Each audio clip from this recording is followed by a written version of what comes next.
Welcome to our Rise and Shine program. I'm really excited to have you today in this program. And please join me as we are going to explore the profound message of Isaiah chapter 43, verses 18 to 20. This message is all about encouraging us to embrace the light and glory that God has bestowed upon us. Let us join together in this journey of faith and hope, discovering the new beginnings and new blessings that await. So I will go straight reading from Isaiah 43, 18 to 20. The Bible reads, "Remember ye not the former things, neither consider the things of old. Behold, I will do a new thing. Now it shall spring forth. Shall ye not know it? I will even make a way in the wilderness and rivers in the desert.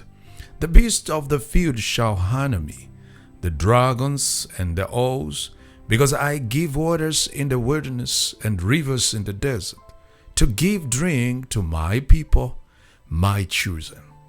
So Isaiah 43, 18, 20 is a powerful message, I may say, that speak about God's promise, a word of renewal, hope and comfort, as well as reassurance of God's blessings and God's hope and God's protection to his people. And here are 5 important points from these verses as we are going to see today. The first one, God is there to tell us that we should forget the former things. We need to forget the former things. That means do not dwell on the past. And God is encouraging us today to let go of the past failures, to let go of the past sins, and even past successes. So he's saying holding on to the past can hinder us from seeing the new things that God is doing in our lives. But the second thing, he wants us to know that he's doing a new thing. He's doing a new thing. And the verse is trying to tell us, do you not perceive it? That means if you don't perceive it, you don't see it, you don't realize it, that means you are in the same past. So God is always at work. He wants us to know this. And he is creating a new opportunities and blessings. You have to know this.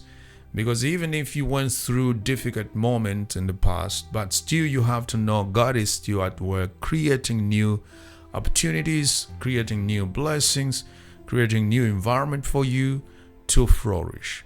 This verse calls us to be attentive and open to the new ways God is moving in our lives.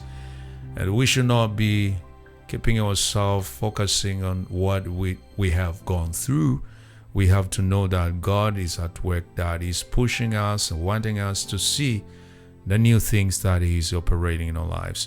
But the third thing, He's saying, making a way in the wilderness. Making a way in the wilderness. This is verse 19. "I am making a way in the wilderness and streams in the wasteland."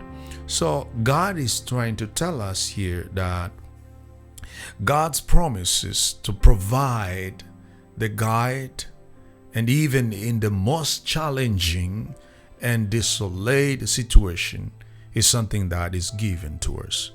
He can transform our deserts into places of abundance and life.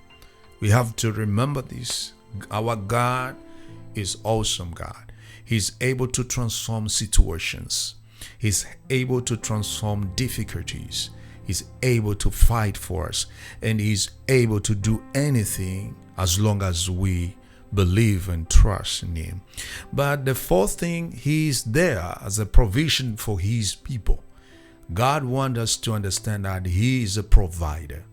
That's why He's mentioned the wild animals honor Him, the jackals and owls, because He's a provider of water. He's a provider of streams in the wasteland to give drinks to His people, even to the chosen one. So God's provision is not just for the survival, but for the flourishing. He provides for His chosen people, ensuring they have what they need for their life, the need for them to live. The last point is that God's glory and honor. God wants us to know that even nature recognizes and honors God's provision. And so this highlights that all creation is under God's care and reflect His glory. Never